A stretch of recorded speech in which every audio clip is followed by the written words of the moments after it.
अगर 7 मई को अचानक कोई तेज और डरावनी आवाज आपको सायरन की सुनाई दे तो घबराना नहीं है, क्योंकि ये आपात स्थिति नहीं है बल्कि आपात स्थिति से निपटने की तैयारी है। एक मॉक ड्रिल है, यानी कि युद्ध जैसी स्थिति का कैसे सामना किया जाए। इस दौरान एक जंग वाला सायरन बजेगा ताकि लोगों को ये बताया जा सके कि युद्ध या हवाई हमले जैसी स्थिति में क्या करना होता है।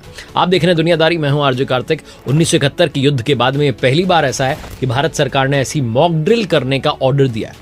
ऐसे में आपके लिए जानना जरूरी है कि सायरन क्या है, कहाँ लगते हैं, कैसी आवाज होती है, कितनी दूर तक सुनाई देती है और क्या करना चाहिए। तो सारे सवालों के जवाब इस वीडियो में बताने की आपको जो है कोशिश करूंगा। उससे पहले बताता हूं कि मॉक ड्रिल और ब्लैकआउट जो एक्सरसाइज है क्या होती है। एक तरीके की प्रैक्टिस है जिसमें यह देखा जाता है कि अगर कोई इमरजेंसी हो जाए, एयर स्ट्राइक हो जाए, बॉम्ब अटैक हो जाए, तो आम लोग और जो एडमिनिस्ट्रेशन है वो कैसे और कितनी जल्दी रिएक्ट करता है। ब्लैकआउट का मतलब ये है कि एक टाइम डिसाइड करके पूरे इलाके की लाइट्स को ऑफ कर दिया जाता है। इसका मतलब ये दिखाना है कि अगर दुश्मन देश हमला करे तो इलाके को अंधेरे में कैसे सुरक्षित रखा जा सकता है। इससे दुश्मन को निशाना साधने में डिफिकल्टीज आती है।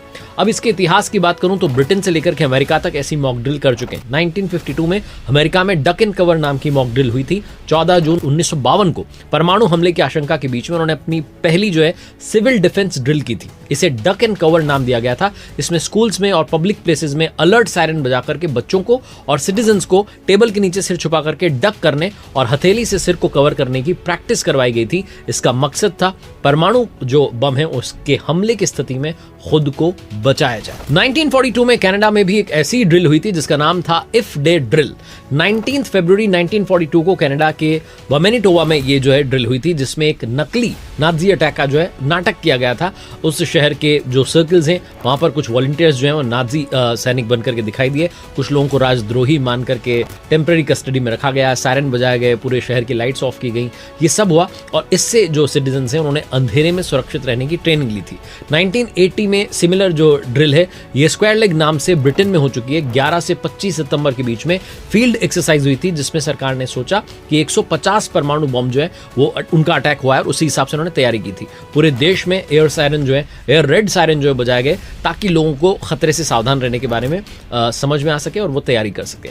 जितनी गैर जरूरी लाइट्स थी वो बंद करवाई गई थी ताकि दुश्मन को निशाना लगाने में मुश्किल हो। इस ड्रिल से ब्रिटेन को पता चला कि युद्ध की स्थिति में हम कितने तैयार हैं इमरजेंसी सिचुएशन से निपटने के लिए।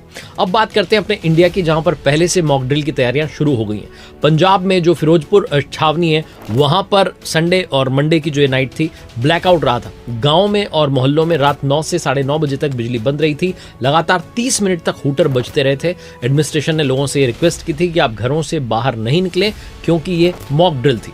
अब अगर इस पूरी कहानी को समझें तो कहानी यह है कि हमारे देश के 244 डिस्ट्रिक्ट्स हैं जिनमें 7 मई को मॉक ड्रिल होगी। इसमें ट्रेनिंग दी जाएगी नागरिकों को कि कैसे आप हमले के दौरान खुद को सुरक्षित रख सकते हैं। इससे पहले जैसा मैं बताया कि 1971 में इस तरीके की ड्रिल जो है वो हो चुकी है। इंडिया पाकिस्तान के वॉर के टाइम पर ये वाली मॉक ड्रिल हुई थी। मॉक ड्रिल के बारे में थोड़ी और बात अगर डिटेल में करें तो ये जो सायरन बजेगा इसकी आवाज कैसी होती है, बहुत तेज आवाज होती है लेकिन धीरे धीरे बढ़ती जाती है। 2 से 5 किलोमीटर तक इसकी जो है आवाज सुनाई देती है। साइक्लिक पैटर्न होता है, धीरे धीरे जो इसकी आवाज है वो तेज होती है और फिर कम होती है, फिर रुकती है। तो इस तरीके से सिलसिला चलता रहता है। एम्बुलेंस का सायरन जहां 110 से 120 डेसिबल की आवाज करता है, ये जंग वाला जो सायरन है 120 से 140 डेसिबल की आवाज करता है। भारत में 1962 के जो चाइना वॉर हुई थी उस टाइम पर, 1965 1971 जो इंडिया पाकिस्तान वॉर हुई थी उस टाइम पर ऐसे सायरन्स का इस्तेमाल किया गया था। उस टाइम पर ये जो सायरन थे विशेष रूप से दिल्ली, मुंबई, कोलकाता और अमृतसर जैसे शहरों में लगाए गए थे। इसके अलावा कारगिल वॉर के दौरान भी बॉर्डर से लगे जो इलाके हैं वहां पर इनका उपयोग हुआ था।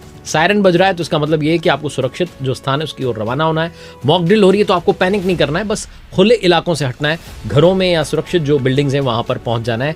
टीवी, रेडियो और सरकारी जो अलर्ट्स हैं उन पर ध्यान देना है। अफवाहों से बचना है। एडमिनिस्ट्रेशन जो इंस्ट्रक्शंस दिए हैं उनको फॉलो करना है। असली युद्ध जैसे हालात में पहले सायरन से लेकर 5 से 10 मिनट के अंदर जो है सेफ प्लेस तक पहुंचना होता है और यही कारण है कि मॉक ड्रिल की मदद से लोगों को सिखाया जा रहा है कि कैसे आप जल्दी से और शांतिपूर्वक तरीके से बाहर निकल आए। ये जो सायरन है ये बेसिकली जो एडमिनिस्ट्रेटिव बिल्डिंग्स हैं, पुलिस हेडक्वार्टर्स हैं, फायर स्टेशंस हैं, आर्मी के जो स्थान है वहां पर जो है ऊंचाई पर लगाए जाते हैं। इसका मतलब है कि ज्यादा से ज्यादा दूर तक जो है आवाज को पहुंचाया जाए और लोगों को अलर्ट किया जाए। तो ये मॉक ड्रिल की पूरी कहानी इस वीडियो मैंने आप तक बताने की कोशिश की है। उम्मीद है आपको काफी कुछ जानने को मिला होगा। ट्रेंडिंग टॉपिक्स के लिए देखते रहिए दुनियादारी।